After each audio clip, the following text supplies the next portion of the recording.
Halo, ketemu lagi mahasiswa. Kita masih bicara mengenai akuntansi keuangan menengah 2. Nah, untuk pertemuan kali ini kita bicara mengenai perubahan akuntansi dan analisis terkait dengan kesalahan akuntansi. Nah, yang pertama dulu kita bicarakan mengenai perubahan di akuntansi.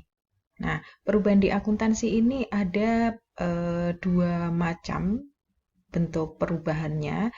Yang pertama terkait dengan perubahan kebijakan akuntansi dan yang kedua adalah terkait dengan perubahan estimasi. Nah, yang pertama terkait dengan kebijakan akuntansi. Contoh perubahan kebijakan akuntansi adalah mengganti metode. Misalnya terkait dengan persediaan, mengganti metode yang sebelumnya digunakan adalah metode persediaan dengan menggunakan rata-rata, diganti dengan menggunakan LIFO atau FIFO atau yang lain. Kemudian contohnya lagi kebijakan untuk pengakuan pendapatan. Yang pertama digunakan adalah cost recovery of percentage, kemudian diganti dengan completion method dan sebagainya. Nah, kemudian ada tiga pendekatan ketika digunakan untuk melaporkan perubahan tersebut, yaitu currently atau retrospectively dan prospectively. Nah, kemudian untuk retrospectively approach itu berarti nanti akan digunakan penyesuaian atas financial statement pada tahun sebelumnya, kemudian disesuaikan dengan yang tahun ini. Nah, contoh kasusnya adalah seperti ini. Contohnya misalnya Denson Company itu telah menghitung pendapatannya itu pendapatan yang long term construction, jadi ini pendapatan jangka panjang karena kontrak jangka panjang, awalnya menggunakan cost recovery method. Di tahun 2015 kemudian mengganti pengakuan pendapatannya itu dengan persentase penyelesaian. Nah, selanjutnya ada datanya seperti ini. Di tahun 2013 dia melaporkan pendapatan sebesar 400 dengan menggunakan cost recovery 2014 sekian, 2015 sekian. Nah, kemudian dengan asumsi pajak 40%, maka kemudian pajaknya dihitung sekian, sehingga net income pada tahun 2013 adalah sebesar 240, 2014 96, dan 2015 114.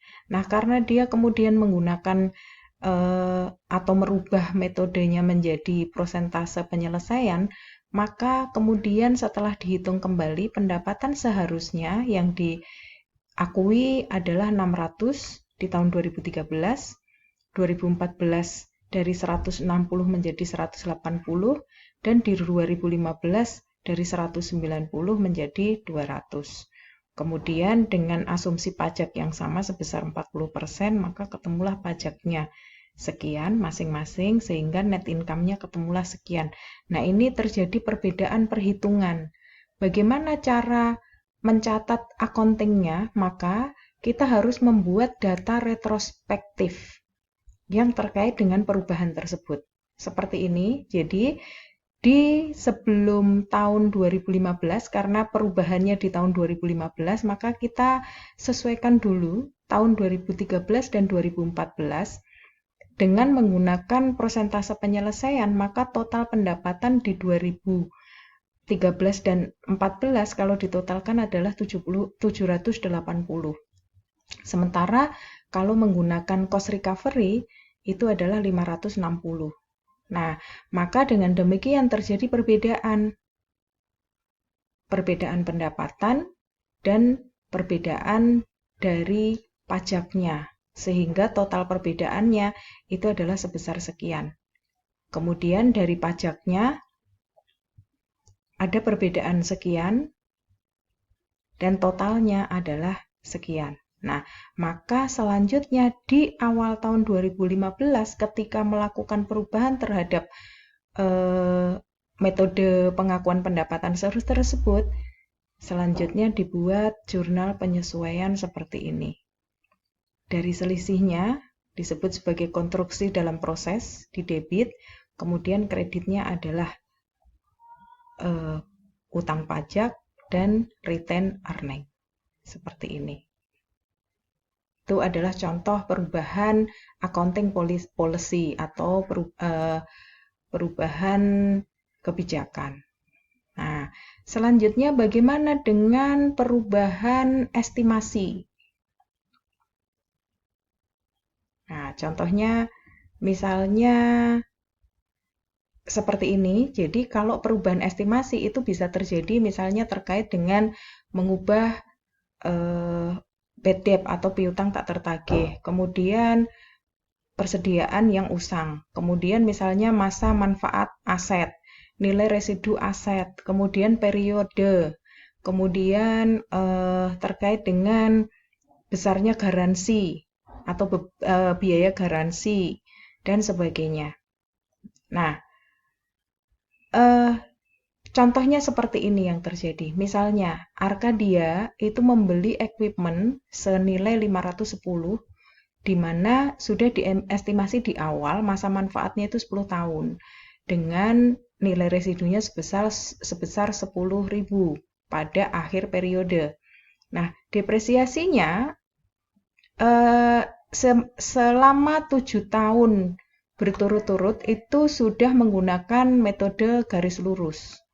Nah, tahun 2015 di tahun ke-8 misalnya, itu ternyata kemudian diestimasi kembali, direvisi bahwa masa manfaatnya itu bukan 10 tahun tapi 15 tahun dengan nilai residunya sebesar 5.000. Nah, bagaimana kalau seandainya terjadi seperti ini? Maka kita tidak perlu melakukan revisi terhadap perhitungan yang tahun pertama sampai tahun ke-7, sehingga tidak perlu ada jurnal untuk tahun pertama sampai tahun ke-7, jurnal penyesuaian. Baru kemudian kita akan hitung ulang di tahun ke-8 atau tahun 2015-nya. Cara perhitungannya adalah sebagai berikut. Tadi kita ketahui equipment cost-nya adalah 510, kemudian residual value-nya adalah 10. Sehingga di tahun ke-8 sisanya adalah 100 atau nilai bukunya adalah 160.000 karena 510 dikurangi dengan 350. Nah, kemudian kita sesuaikan sesuai dengan perubahannya dari book value atau nilai buku tadi 160, residual value-nya direvisi dari 10 menjadi 5, sehingga depreciable base-nya 155. Dan masa manfaatnya tadi dari 10 menjadi 15, sudah didepresiasi selama 7 tahun, berarti sisanya masih 8 tahun. Berarti selanjutnya dibagi 8 tahun. Nah, ini adalah annual depreciation atau depresiasi setiap tahun selama 8 tahun. Jadi dari tahun ke-8 sampai tahun ke-15. Maka selanjutnya di tahun ke-8 jurnal penyusutannya adalah seperti ini. Beban depresiasi sebesar perhitungan yang baru, akumulasi depresiasinya sebesar perhitungan yang baru. Nah, ini adalah contoh perubahan estimasi. Nah, selanjutnya kita akan bicarakan mengenai error atau kesalahan akuntansi. Apa yang dimaksud dengan error? Error di sini adalah kesalahan yang dilakukan secara accounting, seperti contohnya misalnya terkait dengan prinsip yang tidak berterima GAAP. Contohnya lagi misalnya kesalahan matematik, misalnya menjumlah mengurang. Kemudian kesalahan estimasi, contohnya salah mengestimasi masa manfaat nilai aset, dan sebagainya. Contohnya lagi misalnya salah guna dan seterusnya.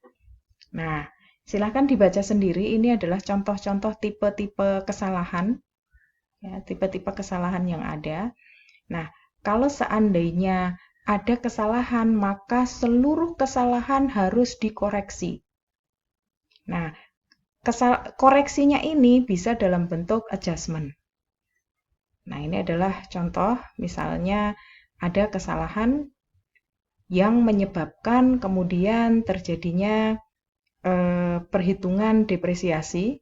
Di situ disampaikan bahwa ternyata perusahaan di tahun 2015 itu salah mencatat beban depresiasi sebesar 20.000. Nah, karena kesalahan tersebut, maka selanjutnya perusahaan harus melakukan jurnal penyesuaian seperti ini. Ya. Nah, ini contohnya dengan error, maka dilakukan koreksi terhadap kesalahan tersebut sebesar ini. Ini adalah contoh melakukan koreksi terhadap kesalahan. Nah, demikian presentasi terkait dengan perubahan akuntansi dan error. Silahkan dibaca baik-baik modul dan PPT yang sudah disediakan. Kemudian kerjakan tugas yang disediakan juga dengan baik, dipelajari baik-baik. Jika ada pertanyaan, silahkan bertanya di forum. Demikian, terima kasih.